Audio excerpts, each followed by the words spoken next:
Nick Lowery is a stud, 3 Pro Bowls. Nick Lowery, kicker for the Kansas City Chiefs, is in the Kansas City Chiefs Hall of Fame. Nick Lowery, ladies and gentlemen, is 16th all-time in NFL scoring. But the most impressive thing, ladies and gentlemen, on Nick Lowery is in 1993, Nick Lowery was the NFL's Man of the Year. Now, I don't know if any of you have noticed this before, and I'll get back to Indiana basketball coming up here in a minute. But I don't know if any of you all have noticed this, but there's a lot of men in the NFL.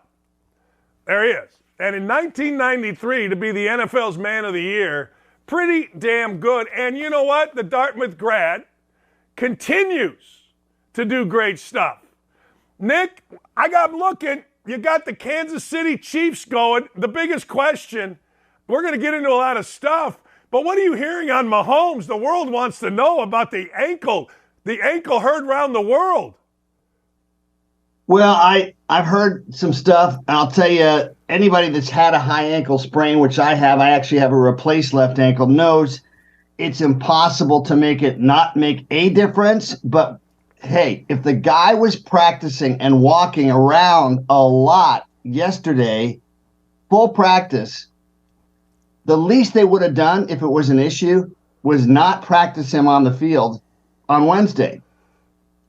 So, number one, he's going to be mostly okay. Number two, that Bengals pass rush, if I'm them, they're like piranha.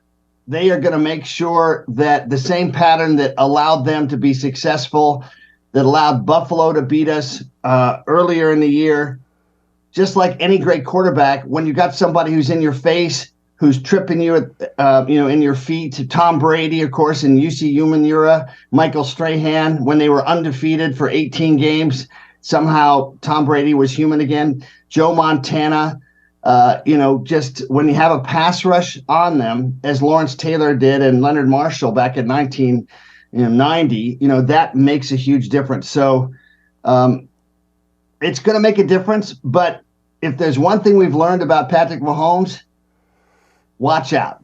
He's going to come up with stuff that no other human being has done. I got to ask, you saw the mayor guy for the Cowboys. My son, well, look, I played basketball at Indiana for Bob Knight. I coached for him. I was a head coach in college. My son played basketball at Ohio State and Michigan, and I was never so nervous in my life as when my son for Ohio State or Michigan was at the free throw line. Like, I don't care, like my coaching career playing, when my son was at the free throw line, I crapped my pants, let's be honest, damn near, okay? I can't imagine. Like Will Chamberlain, are you talking that bad? Yes.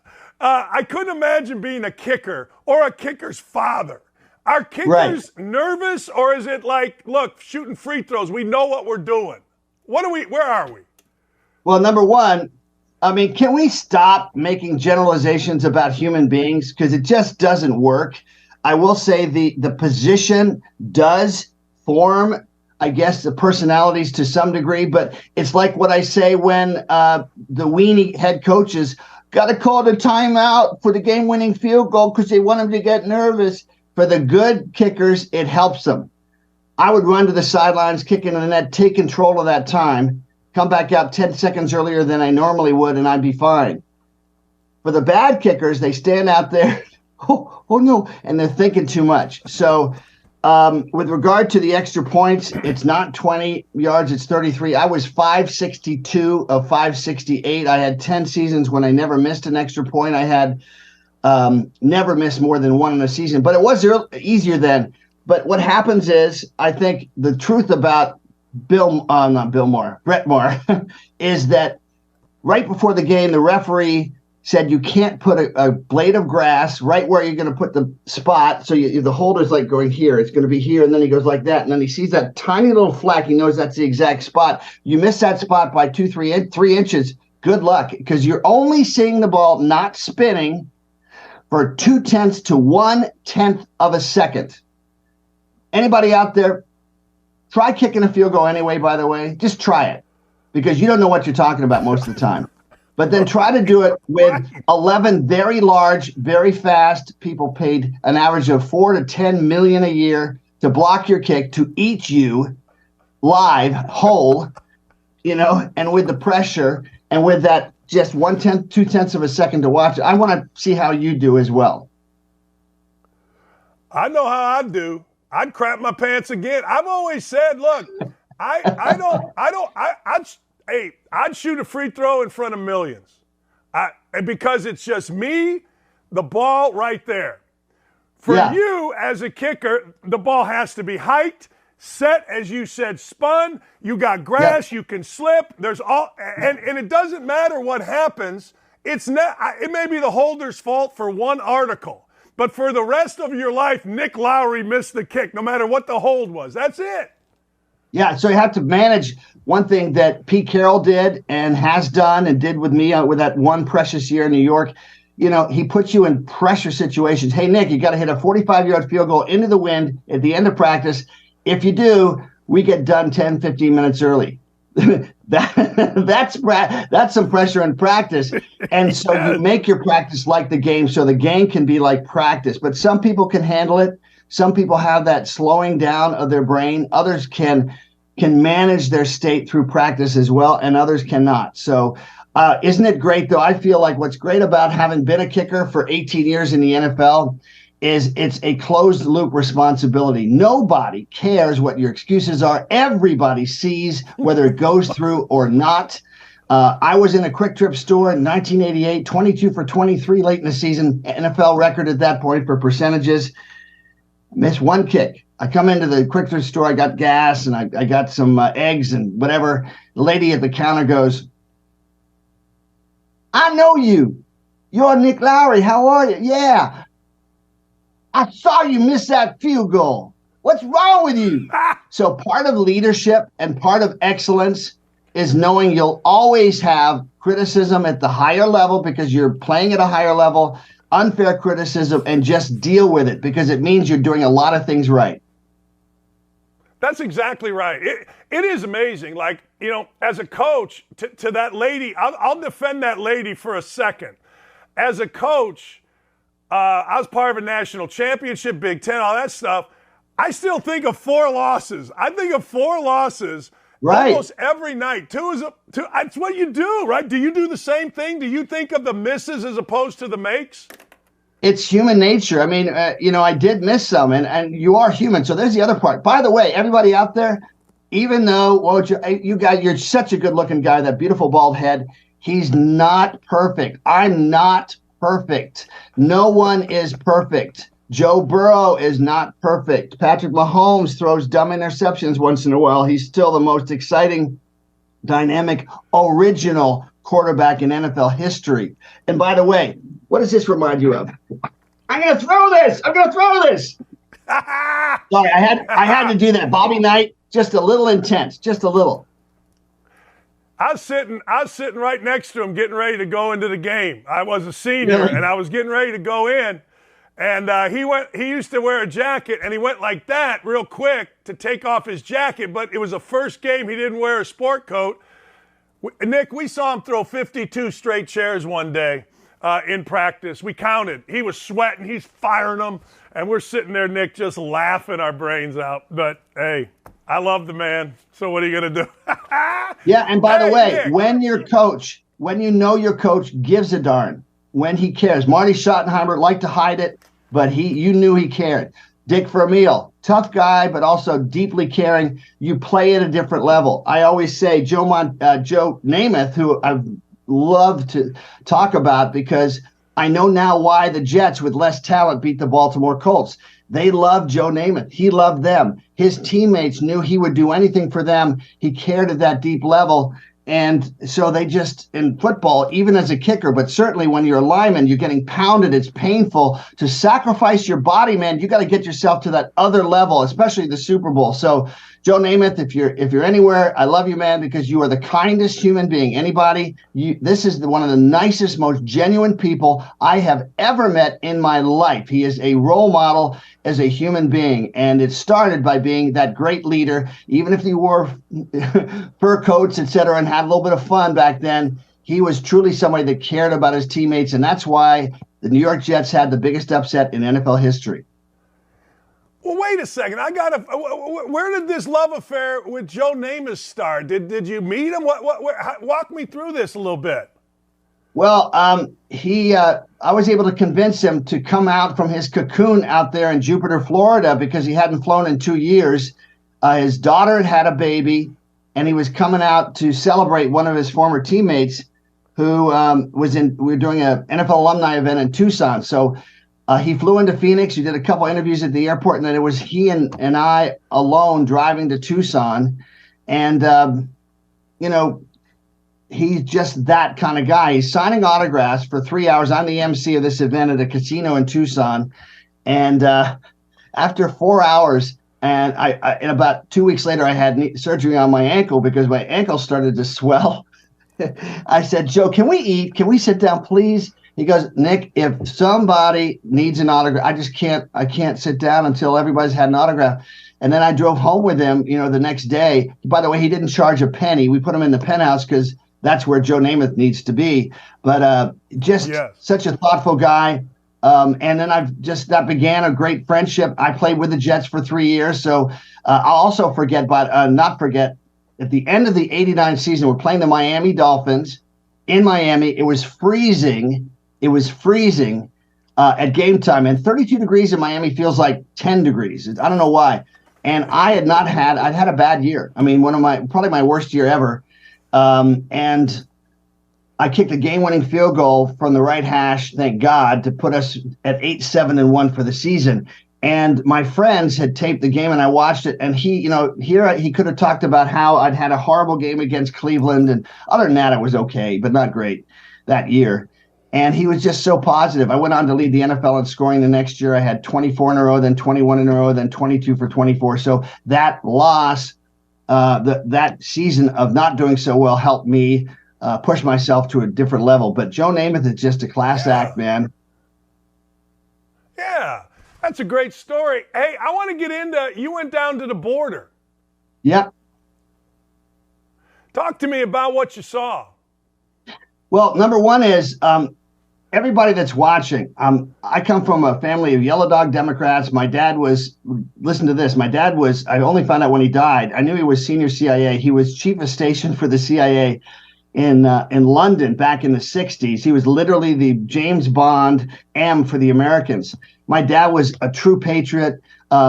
I worked for Republicans. I worked in the White House for both Reagan and H.W. Bush and Clinton. I don't care about the party. So I want to just say that really clearly. This is about transparency. I went there with Brian Urlacher. And if you've met Brian, he's another class act, great guy, no ego, just, you got to have confidence, but he had great presence. And we went there and met with Chris Clem and the team of the Border Patrol people. We were taken through a full day there. And this is a humanitarian crisis on both sides. 853 people have died trying to come across. 13 Border Patrol agents have committed suicide, 3 in the last month. They were dealing with maybe 25 apprehensions. That's who they caught 2 years ago. Now 1,000 people per day. They cannot.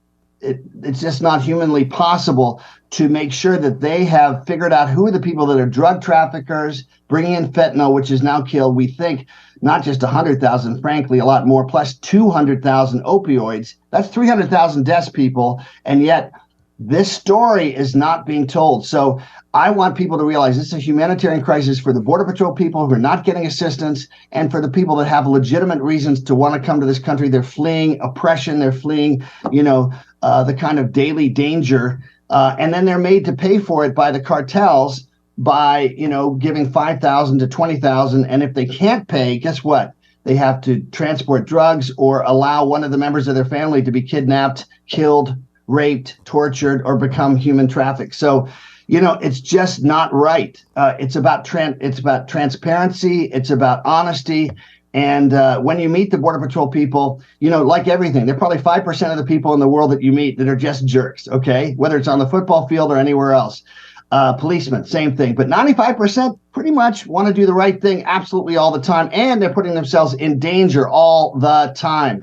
So it's just not right, because then when the little town in Kansas gets 40 people from, let's say, Brazil that don't speak English and that have, some serious health issues, very serious health issues, that little hospital in that town has suddenly several $1 million of costs they can't manage, or, we talk about crime, et cetera. And then there are the real people who are family-oriented, kind people who are just trying to get away from what they're dealing with. So don't put it in one little envelope, one little wastebasket, one little codicil.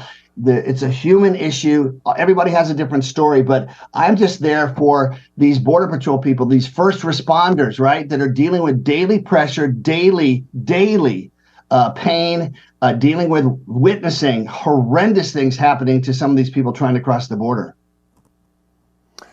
Nick, when Biden went down there, what did you think? What I thought was how interesting that they sanitized that area. I work with the homeless. Lee Steinberg, another one of my favorite people on the planet, the first agent to say athletes have an opportunity to use this stage to do good things with it. When I saw that, and my Champions for the Homeless program, I see what's happening in the expansion of homelessness all around the country. You have these homeless people temporarily, right, immigrants, and they sanitized the sidewalks and made it look like, oh, there's no problem here. It's just the dishonesty. And what happens is, if 60 Minutes or 2020 or Frontline or some of the, the remaining, quality journalistic enterprises asked to go into the buildings where they're being processed, they're not allowed in. The administration says, we don't want you in there, because they don't want people to see that they're being well treated, that they have apples and bananas, unlimited water, crushed fruit. They have air conditioning. They have locations for the kids that have no one. They have babysitters, if you will, or, people that are trained for that. They have families. Of course, there's only so many people they can fit in these facilities, so it's just overrun at times. But they don't want to show that they're being treated really well. And they want to create this unfortunate narrative that's just not truthful. Just show what's happening. Let everybody watching make up their own mind. Don't shove one story down your throat. So I believe in Raul Ortiz, who's the national director of the Border Patrol, my buddy Chris Clem, who just retired. I wouldn't be surprised if he comes out and starts talking about it now that he can, because it's about honesty. And in America, we want the people that want to come and contribute to this country. It's a great country. We can be greater by having more people that care about us and care about this country come in. But for the people that have other motives, we need to figure out a way to make sure they don't get in. Urlacher was on my show last thing, and I said, okay, what's the deal? He said the policies shift, and you can make this political. Maybe it is political. From Trump to Biden has exasperated this situation. What did you see relative to policy and relative to a policy shift? There's no policy. There's no policy. The only policy is don't do anything. Open the floodgates. Don't help the people that are overwhelmed, that are committing suicide, that have huge PTSD issues. Don't do something to make sure that it's at least a safer experience for those people that are that are trying to do the right thing, even as they're desperate as well. By the way, in Yuma, we were showed by Chris Clem. We were on the water. We're showing where it's dangerous crossing. And there's a place where there's a highway about 700 yards at most, less than half a mile from the border. And over here is Mexico. Over here is Canada. And across the water is Arizona. And so I had this image of people walking for days in the desert, right? Well, in reality, they get a license from the Mexican government, and 90% of these people come from 115 other countries than Mexico. So there's another one, because some of them really are, a good percentage are legitimate in terms of their motives. They're let off, and they're dressed quite well, and they're let off at this highway less than half a mile away, and then they walk, and some of them, a couple of them, a few of them have, even the ladies have high heels, and when you see them, they did not have to suffer through the desert. So they paid a lot of money to get in there. Unfortunately, more than enough get trapped in this cartel economy that is burgeoning. Some say $11 billion per day. But most importantly, it's bringing drugs and fentanyl Do you know someone who's died from fentanyl? I know 3 personally whose child died from fentanyl in the last 2 years. My friend Debbie Gaby, her son died. I'll just get emotional about it, but it's just, man, what does it take for you to care about human beings and then told that it's taking on people that we actually know in person?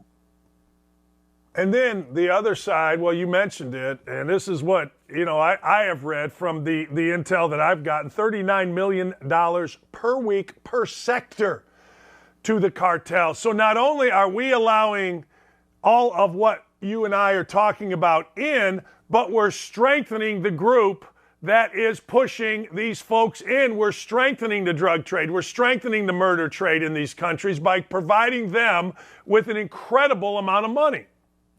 Thank you. And so you saw it when they captured El Chapo's, the army in Mexico paid probably a third what the others are on the cartel side, who are the military version for the cartels, and they capture El Chapo's son, and then they're shooting at planes, trying to get them to crash, to just to threaten the Mexican government, the few that are not unfortunately corrupted by this system. It's just overwhelming money in a land where there is a lot of poverty to begin with. So I actually worked in the drug abuse policy office for Reagan way back in '88, and back then it was bad enough. But now we've created an economy for the cartels, and that can only mean worse things for politicians and the threats to their own families if they provide policies that actually make it better for the rest of us.